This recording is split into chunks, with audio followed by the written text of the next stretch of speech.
Loué soit Jésus-Christ. C'est un tout petit peu faible pour un dimanche matin. Loué soit Jésus-Christ. Amen. Merci Seigneur de voir toutes ces personnes qui sont là, tous les fidèles que je vois et tous les fidèles que je ne vois pas qui sont là devant moi aussi à travers l'Internet. C'est une chance de pouvoir être avec vous aussi à travers l'Internet. Alors aujourd'hui, qu'est-ce que ça vous fait? Qu'est-ce que ça vous fait quand vous entendez aujourd'hui ces trois lectures qui sont vraiment trop puissantes? Voilà. Trois lectures, on pourrait, sur chacune de ces lectures, on pourrait prêcher au moins 1 heure. Bon, on ne va pas le faire, sinon on est là. Bon, vous avez loupé votre poulet frites dominical. Mais tellement puissant. Qu'est-ce que ça vous fait en entendant la lecture? Est-ce que si je vous redis la parole de Jésus, sois sans crainte, désormais ce sont des hommes que tu prendras, c'est-à-dire tu seras le pêcheur d'hommes, est-ce que ça vous parle aujourd'hui? Est-ce que ça vous bouleverse? Est-ce que tu sens en toi, dans tes tripes, je veux dire, un frémissement? Oh, c'est des petits frémissements, vraiment tout petits. Et pourtant, les trois lectures nous parlent tout d'abord d'un appel que Dieu envoie, que Dieu dirige vers son peuple. Un appel très concret, donc comme dans la première lecture, qui enverrai-je? Qui enverrai-je? Dans la deuxième lecture, Saint Paul dit, je vous ai annoncé moi l'Évangile. Et Jésus dit, encore une fois, vous avez entendu, désormais ce sont des hommes que tu prendras. En fait, cet appel, que nous appelons souvent l'appel missionnaire, que parfois on se dit, ouais, missionnaire, oh là là, quel mot et tout, alors, ça me dépasse complètement. Cet appel que Dieu dirige vers nous, ça fait partie de notre vie chrétienne ordinaire. Ordinaire. C'est-à-dire, jusqu'à maintenant, récemment d'ailleurs, jusqu'au Concile Vatican II, on se disait dans l'Église, en tout cas dans l'Église catholique, on se disait, oui, bon, les missionnaires, ce sont des prêtres, des religieux, des religieuses, et tous les autres, nous, le peuple simple, chrétien, en fait, nous sommes là, missionnaires seulement parce que nous mettons notre main dans la poche, dans notre porte-monnaie, pour donner pour les missions, pour financer les missions, et aussi, de temps en temps, prier pour les missionnaires que les pauvres sont là, loin, en Afrique, en Asie, ou je ne sais pas où. Et en fait, le Concile Vatican II, il y a déjà pas mal d'années, qui nous a dit « Tout le peuple de Dieu est missionnaire. Nous tous, nous sommes appelés à apporter à notre contemporain la bonne nouvelle de Jésus, la bonne nouvelle du salut. » Amen ou pas amen? C'est un changement, c'est une révolution. Et pourtant, au début de l'Église, nous voyons aujourd'hui dans la parole de Dieu, c'est rien de nouveau.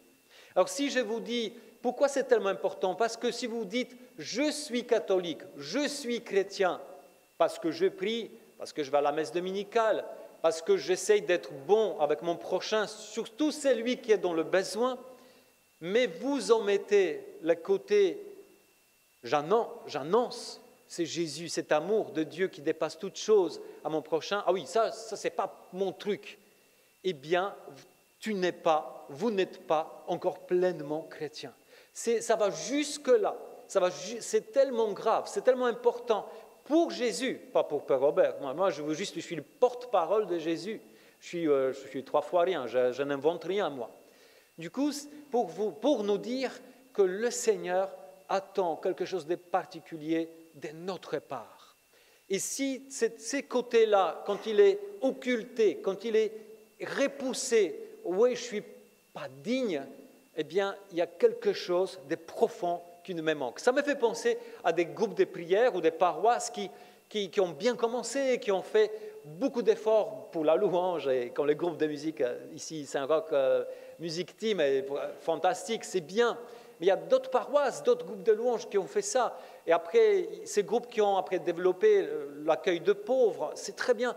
Mais souvent, beaucoup de ces groupes que j'ai connus sont disparus parce que tout simplement, ils ne vont pas développer l'annonce de Jésus, l'annonce de son salut, de son amour à ceux qui sont juste là autour de nous. Parce que ça fait partie vraiment, comme je disais tout à l'heure, encore une fois, ça fait partie de l'ADN d'un chrétien, d'une chrétienne, de l'Église. Alors, vous voyez, bien sûr, vous pouvez me dire, bon, très bien, Père Robert, mais je ne suis pas digne.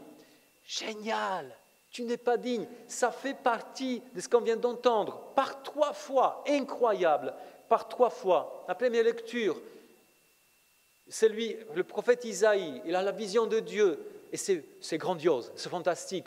Il est complètement pris par cette vision, il se sent tout petit, qui suis-je? Moi je suis Seigneur, je suis quelqu'un qui a des lèvres impures au milieu du peuple, qui a des lèvres impures, c'est-à-dire qu'il est vraiment souillé à l'intérieur de lui-même. Il dit, je suis indigne. Saint Paul dit, je suis indigne, j'ai persécuté l'Église de Dieu. Et Saint Pierre dit, Seigneur, quand il voit qu'est-ce qui s'est passé avec les poissons qui sont attrapés par des centaines, ou peut-être par des milliers, à tel point que les barques s'enfoncent dans l'eau, Saint Pierre dit quoi? Éloigne-toi, Seigneur, de moi, parce que je suis un homme pécheur. Par 3 fois, indigne, indigne, indigne. Et ce qui est fort avec notre Dieu, ce qui est avec Jésus, justement, c'est lui qui choisit des gens indignes, et parce que moi, le Père Robert, je suis vraiment indigne. Alors si vous avez encore quelques bribes d'une certaine théologie ancienne qui disait, oui, le prêtre, c'est un surhomme. Hein? Le prêtre, c'est pas comme nous. Hein? Le prêtre, il a un pouvoir particulier, tout. On doit être waouh devant un prêtre comme ça. Eh bien, je vous assure que c'est complètement faux. Il y a encore des gens qui pensent comme ça, des catholiques. Un prêtre, c'est un homme comme tous les autres hommes qui a été pris parmi le peuple pour une fonction particulière. Il a une vocation particulière, mais il est indigne de la même manière que vous tous. Il partage la même faiblesse. Si vous ne savez pas qu'on partage la même faiblesse, vous venez vivre quelques jours dans notre communauté, à la place Agricola, vous allez comprendre très vite. Ça va très très vite. Bon, je suis indigne. Nous sommes indignes. Et justement, c'est là où Dieu se sert de cette petitesse, de nous, de cette pécheur que nous sommes, pour dévoiler qu'il est lui le chef, lui le grand, lui merveilleux. Justement, c'est ça. Que ceux qui ont osé, il y en a quelques-uns parmi nous, ici dans cette assemblée, ceux qui ont osé de répondre à l'appel de Dieu pour aller simplement, frapper à la porte chez les voisins, pour annoncer Jésus, ou dans la rue, au bord de la mer, sur les sables pendant l'été, au marché parfois, à Fréjus, ou à Saint-Raphaël.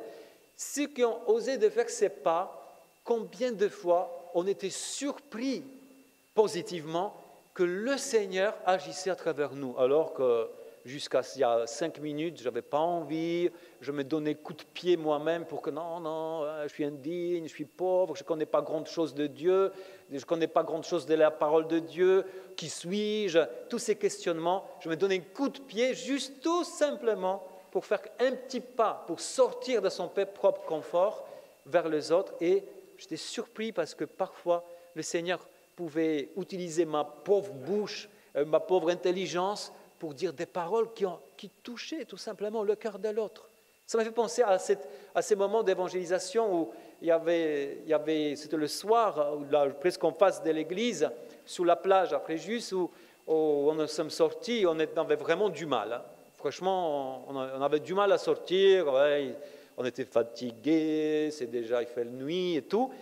Et on arrive avec cet état de pauvreté, de faiblesse, et on voit un petit groupe, il y avait quelques jeunes filles, et juste on arrive, on se présente timidement, on est des chrétiens, des catholiques, nous venons partager quelques mots sur Dieu, ce qui nous fait vivre.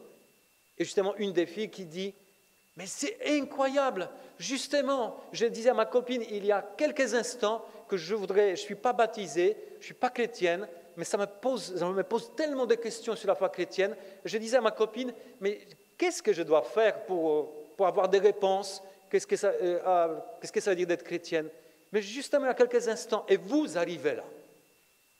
C'est Dieu qui vous a envoyé. Eh bien, nous, de l'autre côté, on s'est dit, si tu voyais combien d'efforts ça m'a coûté. Mais c'est ça le mystère de Dieu. C'est ça, justement, Paul, Pierre, Isaïe ou tant d'autres personnes, ce ne sont pas des surhommes ou surfemmes, parce qu'ils osent. On a le même combat que tout le monde. Mais on s'est dit, Dieu quand même est plus grand que tout ça. Et justement, combien de fois, pour ceux qui ont invité, par exemple, si vous invitez parfois, parce que parfois parfois on s'est dit, oui, Dieu m'envoie, mais alors, non, moi, je n'ai pas envie d'aller partir en Chine quand même, comme missionnaire. Mais parfois, tu invites quelqu'un que tu connais, ou bien ou pas bien, tu invites quelqu'un à une soirée Jésus guéri ici, ou à un parcours alpha, un truc simple. Et cette personne, tu invites, mais cette personne, plus tard, peut-être veut te dire oui, dans sa liberté, elle est complètement libre.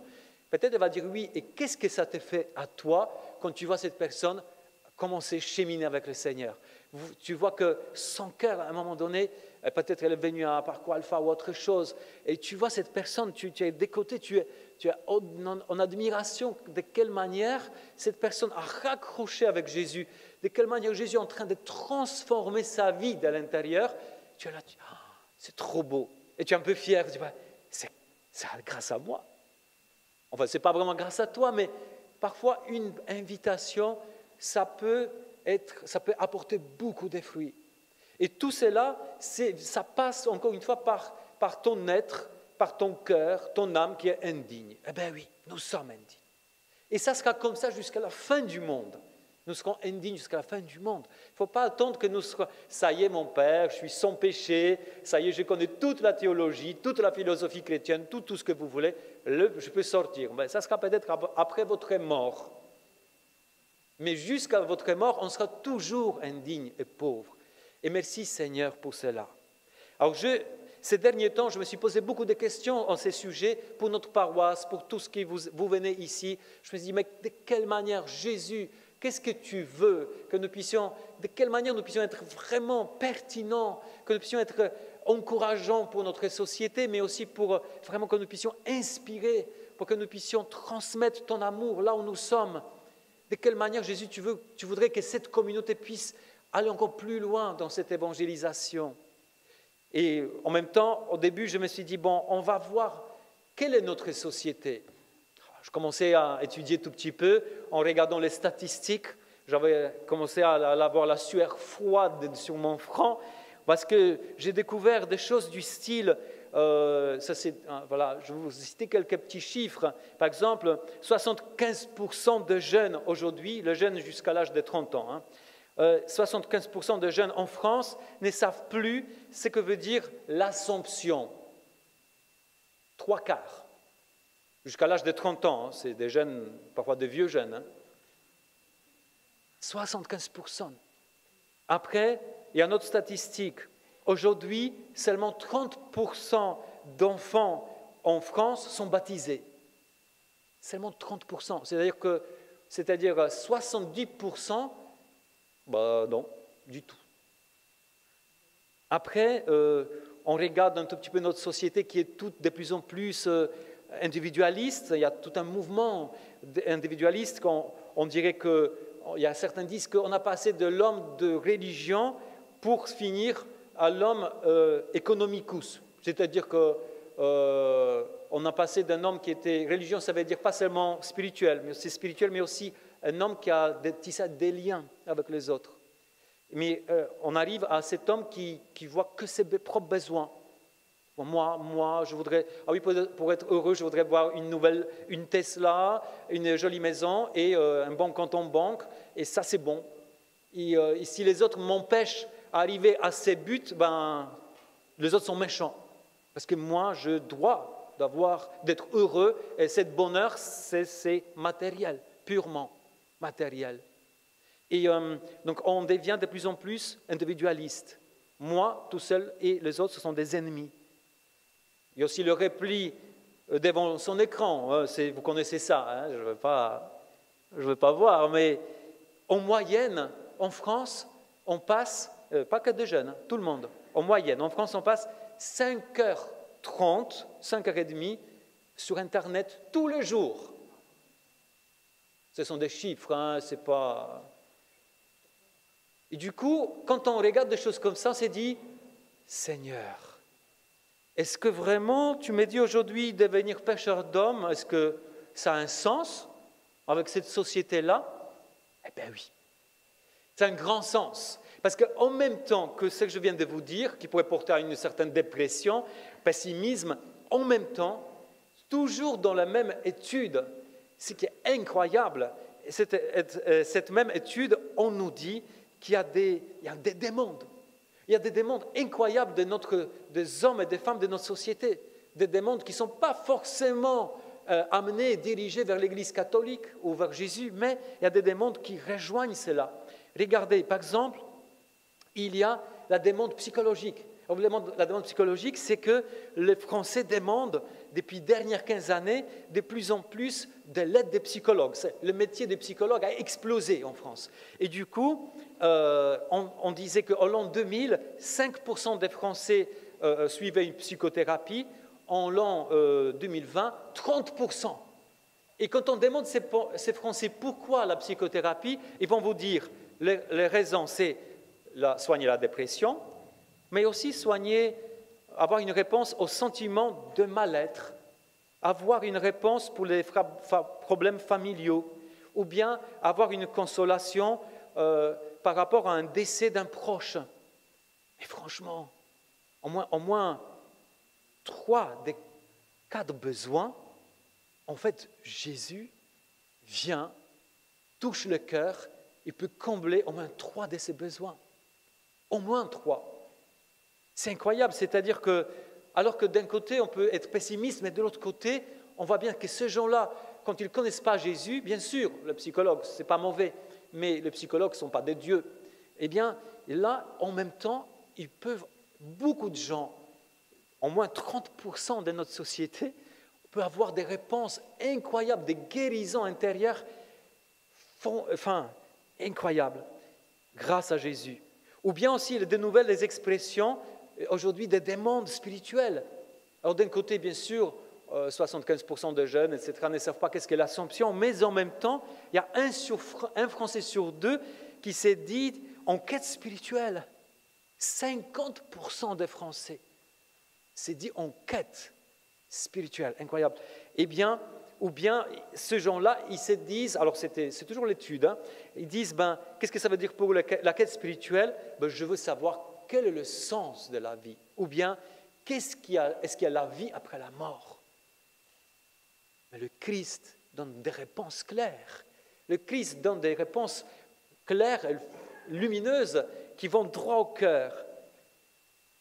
Ou bien aussi, par cette expression spirituelle très forte, aujourd'hui, c'est traduit dans un fait qui dit que tous les 10 jours en France naît une nouvelle église évangélique.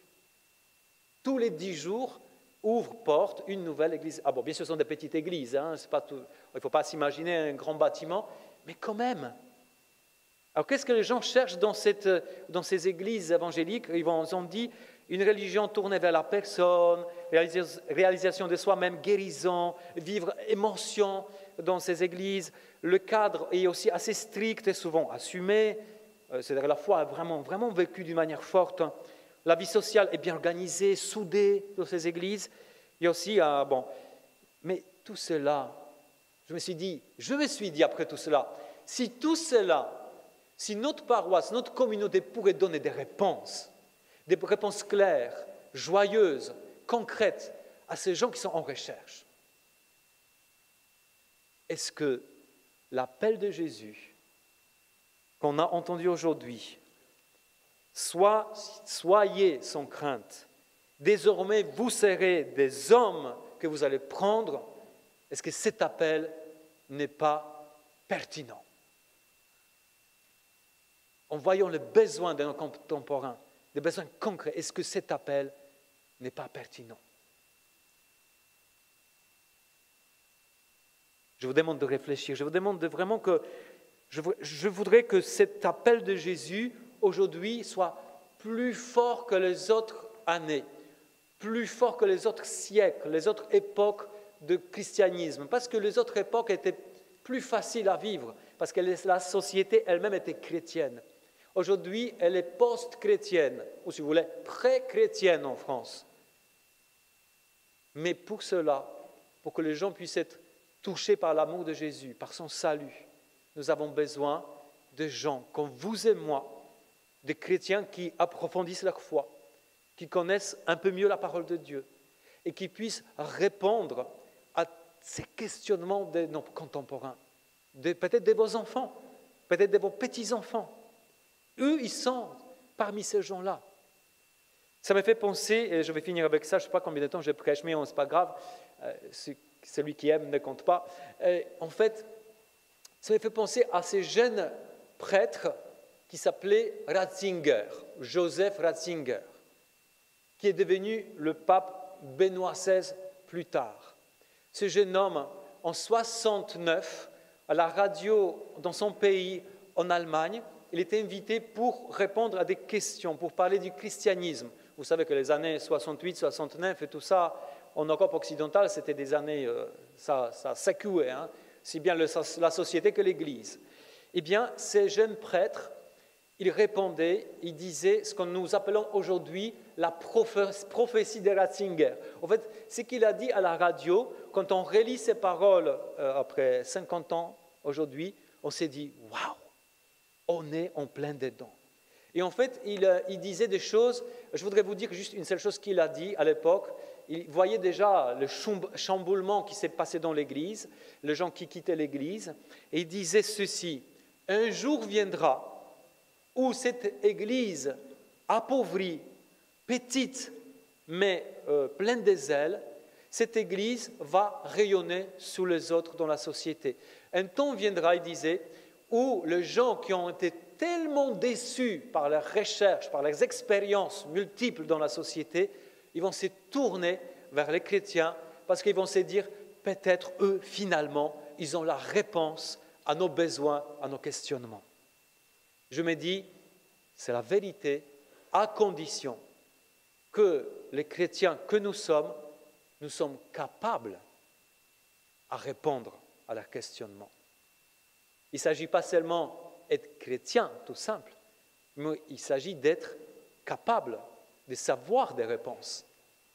Et je crois qu'encore un temps, on va vraiment avancer un peu dans le tunnel noir, hein, sans lumière au niveau de l'Église, mais un temps viendra, il faut être prêt à avoir des réponses claires, lumineuses, concrètes, même exigeantes, mais qui vont inspirer de nouvelles générations. Est-ce que vous êtes avec moi? Je vous propose de fermer les yeux. Je vous propose de fermer les yeux. Réfléchissez un instant. Je ne sais pas s'il y a peut-être une parole ou deux qui vous ont touché, rejoint dans cette homélie. Si vous voudrez entrer dans cet appel de Jésus, d'une manière ou une autre, vraiment d'une manière très large, d'être des pêcheurs d'hommes, d'amener des réponses pertinentes pour notre société aujourd'hui, si vous sentez cet appel, je vous propose de mettre votre propre main sur votre cœur. Alors nous ne voyons pas, que chacun reste avec les yeux fermés, et c'est le Seigneur qui le voit. Jésus, je te demande de répandre ton esprit. Répands ton esprit de vie, de sainteté, ton esprit d'évangélisation, ton esprit d'amour sur toutes les personnes qui ont posé leurs mains sur leur cœur en signe devant toi, Jésus, en signe de cet engagement. Seigneur, fais de nous, à la manière que tu veux, avec ta sagesse, avec ta volonté, avec ta façon, fais de nous des pêcheurs d'hommes, Fais de nous des envoyés. Fais de nous de ceux qui vont simplement, joyeusement, proclamer ton amour, ta lumière, ton salut à notre société. Envoie-nous, Jésus. Marche à nos côtés. Que ton esprit soit vraiment dans nos cœurs.